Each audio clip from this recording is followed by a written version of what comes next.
Merci de nous faire confiance au sommaire du journal. L'atelier de sensibilisation sur le PEDAC 2018 a baissé ses rideaux ce jeudi à Brazzaville. Il a permis aux acteurs du secteur agropastoral de développer leurs activités. 189 tonnes de boîtes de conserve de poissons ont été remis ce jeudi au ministère de l'enseignement primaire, secondaire et de l'alphabétisation. Ce don alimentaire de l'ambassade du Japon permettra d'assurer la sécurité alimentaire en milieu scolaire congolaise. Passons à présent aux détails. Renforcer le programme des cantines scolaires du Congo, c'est le motif qui explique le don alimentaire fait ce jeudi dans la capitale par l'ambassadeur du Japon, Hiroshi Kurabe, au ministère de l'enseignement primaire, secondaire et de l'alphabétisation. Le point avec Steven Elenga et Eric Kabamba. Au total, 189 tonnes de boîtes de conserve de poissons ont été remis au ministère de l'enseignement primaire, secondaire et de l'alphabétisation. Ce don du Japon à la République du Congo vise à assurer la sécurité alimentaire scolaire. Le Japon s'engage à accompagner les efforts du gouvernement de la République du Congo pour assurer la sécurité alimentaire scolaire et améliorer la situation nutritionnelle des enfants qui sont des ressources importantes pour le développement d'un pays. Mon souhait le plus sincère de voir ce don devenir un symbole d'amitié entre nos deux pays. Je suis convaincu que les élèves bénéficiaires de ce programme témoigneront davantage du renforcement de nos relations. Réceptionnant ces dons, le ministre de l'enseignement primaire, secondaire et de l'alphabétisation, Anatole Kouliné-Makosso, a remercié le gouvernement japonais pour l'intérêt qu'il accorde à l'école congolaise. Depuis quelques années, on assiste à une coopération très active et très agissante entre la République du Japon et l'Afrique, et le Congo n'en est pas en reste. Veuillez donc recevoir ici, Excellence Monsieur l'ambassadeur, nos encouragements pour votre dynamisme et votre engagement à faire en sorte que le Congo, à travers sa jeunesse, puisse faire partie des nombreux bénéficiaires de cette percée diplomatique japonaise, et vous prie de traduire toute notre reconnaissance à son Excellence Monsieur le Président de la République japonaise, principal donateur de cette contribution alimentaire. Signalons que ce don des boîtes de conserve n'est pas le premier geste du Japon à l'école congolaise. Depuis 2007 et jusqu'à nos jours, il a déjà contribué à hauteur de 20 millions de dollars américains au programme d'alimentation scolaire du Congo. Clôture ce jeudi à Brazzaville de l'atelier de sensibilisation sur le projet d'appui au développement de l'agriculture commerciale 2018 initié par le gouvernement de la République et la Banque mondiale. Cet atelier a eu pour mission de permettre aux producteurs congolais de développer le secteur agro-pastoral. Suivez. Au cours de cet atelier, les agriculteurs, éleveurs, pêcheurs et producteurs de la partie nord de Brazzaville ont été sensibilisés concernant les conditions d'éligibilité des fonds à coût partagé. PEDAC, qui est une opportunité pour la mise en œuvre des activités agro-pastorales à travers la formation, l'acquisition des intrants, la commercialisation, la conservation et la transformation.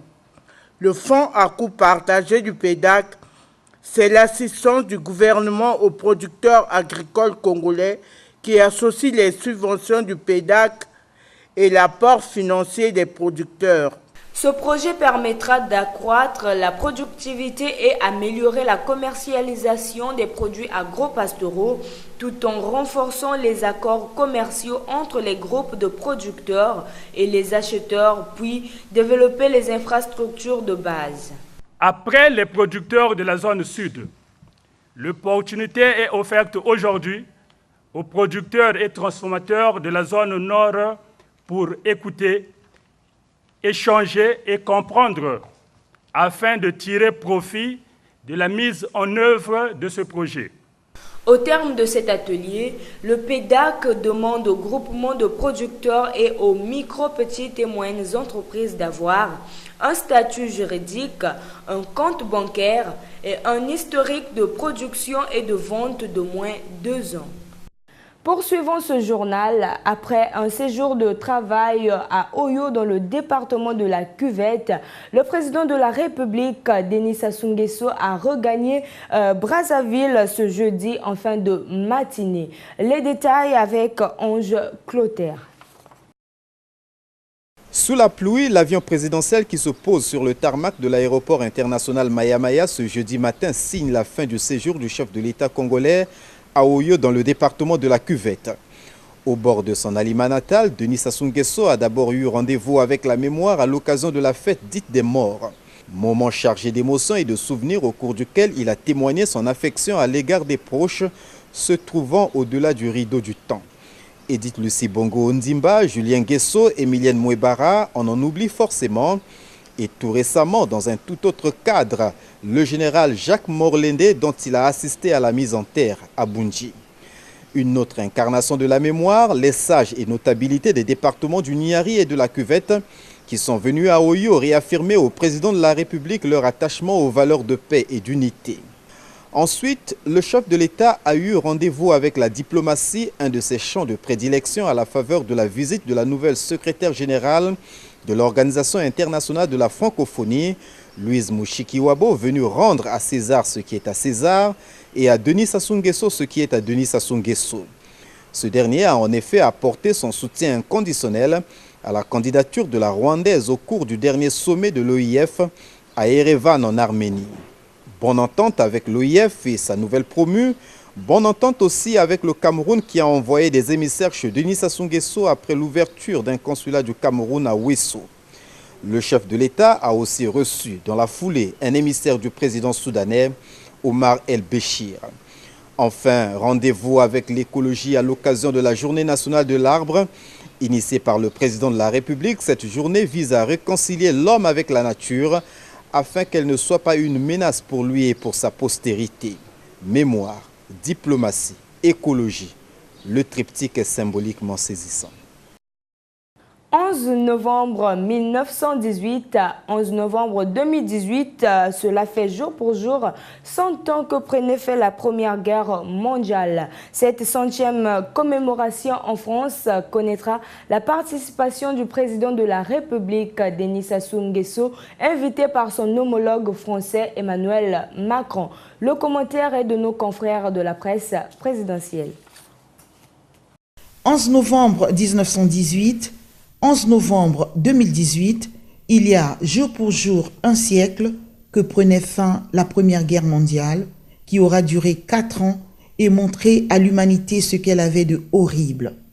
Ce conflit qui a opposé les forces alliées de la France aux Allemands a causé d'énormes pertes en vies humaines, des dizaines de millions de morts, des milliers d'invalides ou de mutilés, une génération humaine détruite, laissant derrière des millions de veuves et d'orphelins. Parmi les victimes, on comptait aussi des milliers d'Africains, des tirailleurs sénégalais ou algériens enrôlés dans une boucherie qui n'était pas tout à fait la leur. Ces Africains ont payé le prix fort dans cette guerre. Mais le 11 novembre 1918, l'Allemagne capitule et demande l'arrêt des combats. Un traité est signé entre les forces alliées et l'Allemagne.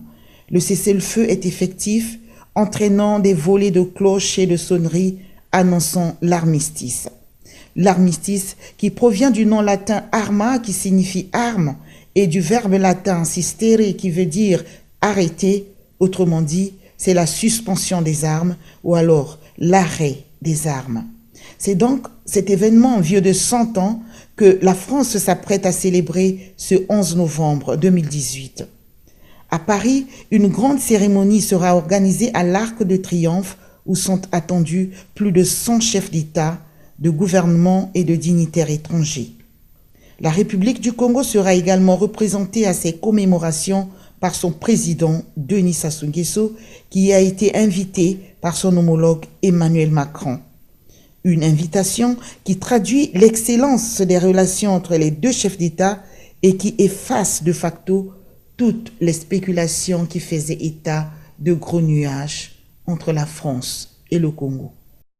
Karel Cyril Nzundu n'est plus coordonnateur de la Fédération syndicale des professionnels de transport du Congo.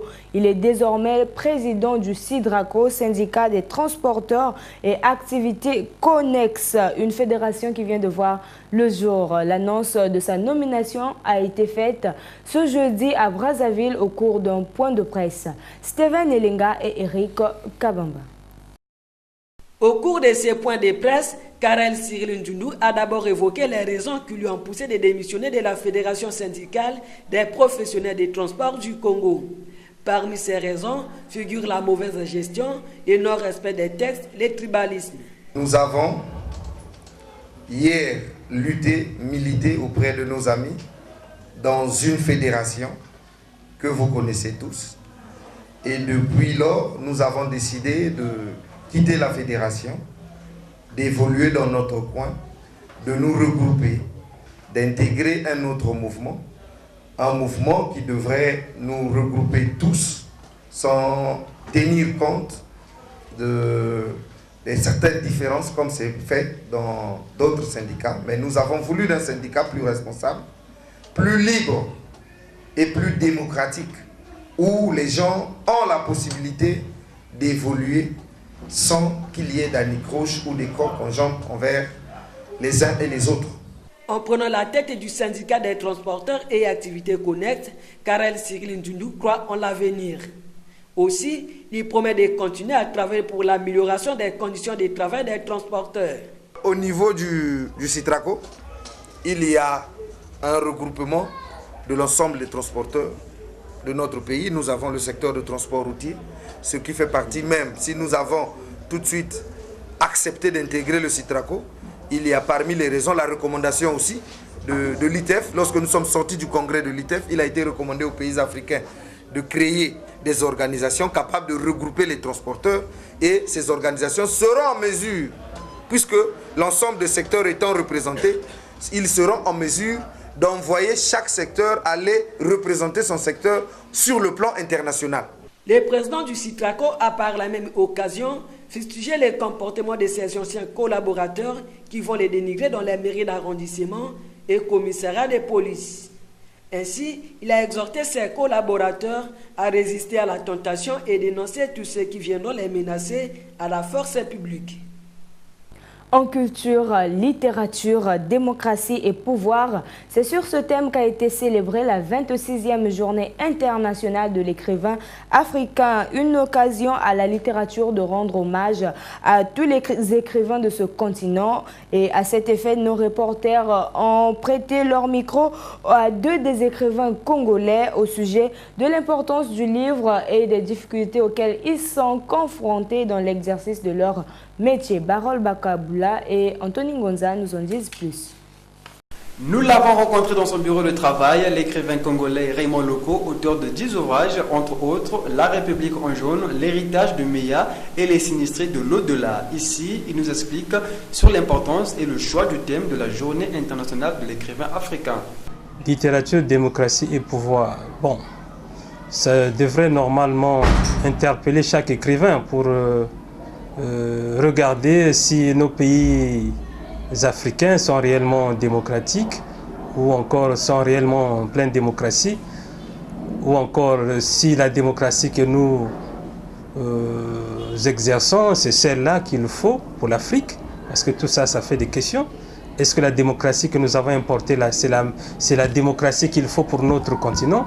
Bien que la littérature congolaise se porte bien, a-t-il poursuivi, mais elle connaît d'énormes difficultés. Ne pas avoir les possibilités de publier facilement, et même quand vous avez publié en France, bon, les livres n'arrivent pas facilement dans nos réseaux ici, voyez-vous. Bon, en dehors de l'Harmattan qui est là, l'Harmattan Congo, l'Harmattan a une représentation ici. Quand vous avez publié chez l'Harmattan, vous avez cette possibilité que l'Harmattan puisse commander le livre, que votre livre soit présent ici. La diffusion aussi du livre qui pose un problème. Auteur de Esquisse d'une société bariolée, le jeune écrivain congolais Stevie Josué Okana, pour lui écrire, c'est une manière d'exprimer la liberté d'expression. C'est un thème qui inspire la liberté, c'est un thème qui inspire le droit, c'est un thème qui inspire l'opinion. Parce qu'en Afrique, l'Afrique a eu des moments forts. Déjà, pour avoir la démocratie en Afrique, il fallait avoir la littérature. Donc, dialectiquement, la démocratie, dans les temps passés, était un peu la littérature, passait un peu par la littérature, passait par les mots, parce que les mots étaient considérés comme étant un combat et une lutte. Pour votre gouvernement, la Journée internationale de l'écrivain africain a été instaurée en 1992 à l'initiative de l'Association panafricaine des écrivains. Quels peuvent être des renseignements indispensables pour les études en France et au Congo? La question fait l'objet d'un forum d'orientation ouvert ce mercredi à l'Institut français du Congo. Organisé par le Campus France, ce forum intéresse les élèves, les étudiants ainsi que les parents d'élèves qui prennent part à ce cercle de renseignement. Steven Elinga et Eric Kavanga. 3 jours durant, les participants à ces forums d'orientation et des études en France et au Congo seront informés sur les métiers du pétrole, des mines, du bois, agroalimentaire et bien d'autres. Ce, dans le but de créer des mobilités des talents et des filières. C'est bien l'esprit qui a présidé à ce 3e forum, c'est celui, je dirais, d'élargir la gamme des formations qui peuvent être proposées. D'où le caractère essentiel de la présence des entreprises françaises et des entreprises congolaises qui sont ici ce matin et dans les jours à venir avec nous, parce que c'est un enjeu déterminant d'avoir une meilleure mesure de ce qu'est un métier, ce qu'il exige comme formation, ce qu'il peut offrir comme débouché. Le plan national de développement 2018-2022 met en exergue les capitales humains. Ce forum d'orientation permettra donc aux étudiants congolais de trouver des offres de formation qui correspondent à leur choix, a déclaré le ministre de l'Enseignement supérieur Bruno Jean-Richard Itoa.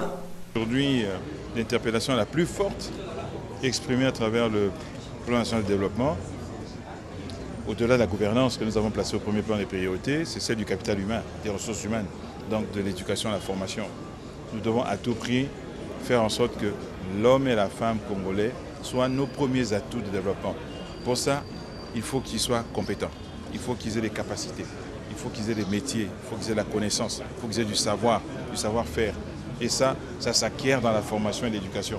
Donc nous devons nous assurer en fonction de ce que chaque enfant veut, chaque apprenant veut, en fonction de la filière qu'il a suivie, en fonction de son potentiel, mais aussi de ses désirs.